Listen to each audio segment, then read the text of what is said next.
If you've ever dreamt of owning an investment property internationally, but you're terrified of getting it wrong, then today's video is going to save you years of stress and thousands of dollars, because today I'm breaking down the important things that you need to consider before purchasing an international property.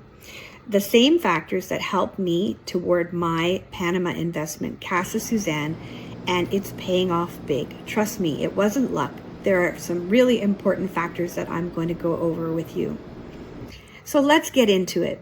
I wanted to retire early from a long career as a teacher, and I wanted to have some reliable passive income. And I was also done with Canadian winters and honestly a bit concerned about the rising cost of living in Canada.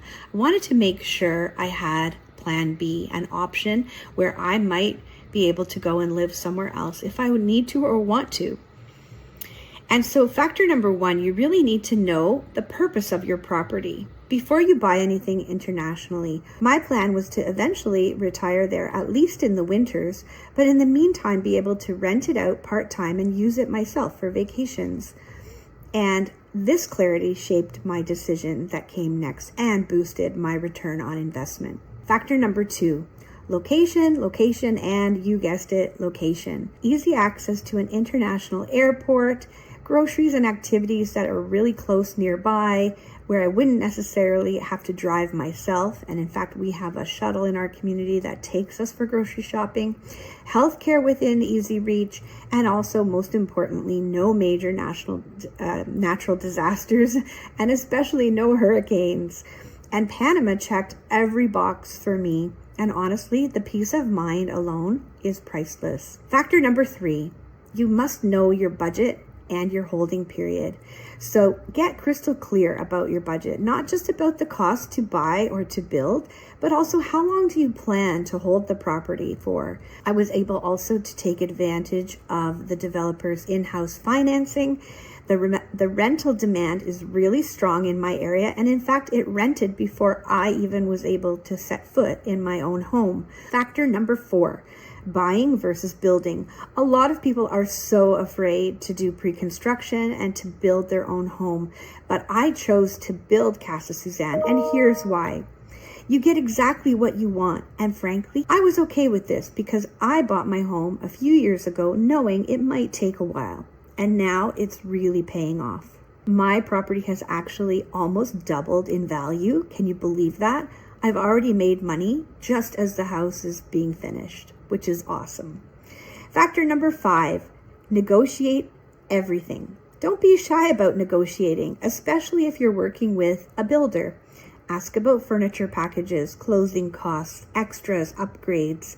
These things can save you thousands of dollars, and I was able to negotiate several aspects of Casa Suzanne, which has made a huge difference in the final value of my home. Factor number six, there could be referral programs that you can take advantage of. Some communities reward owners by bringing in other good buyers. I've earned back some money simply by connecting people in my network who want what I have. And I get great neighbors out of it, and they get a great investment. Factor number seven, know your rental market. If you're planning to rent, you need to know who's going to rent. Are they short-term vacationers? And is there a season where you're going to have more renters and a season where you're going to have less renters? I knew my Panama home would appeal to winter travelers, but also some year-round vacationers. And the demand is quite strong. Factor number eight, who's going to manage your property? Are you planning to do everything yourself, or is there going to be a management company? There is a cost difference, but there's also a stress difference. For Casa Suzanne, having a reliable management company was essential, especially since I'm not in Panama full time. And factor number nine, you really do need to avoid scams. It's a non-negotiable. Protect yourself from scams. Do not buy anything without visiting in person. I flew to Panama, I met the team, I walked the land, I stood on my lot, and I was able to see exactly where I was going to be. That trip confirmed everything for me, and really it was well worth it. Factor number 10, know your exit plan. Every smart investor has to think about the exit plan before buying. Are you going to pass it down to family? And how long are you going to hold it for passive income? For me, my plan is flexible, but I know my options and the rising property values in Panama. So finally, these are the 10 essential things you need to think about before you invest in international property and make sure that it truly pays off.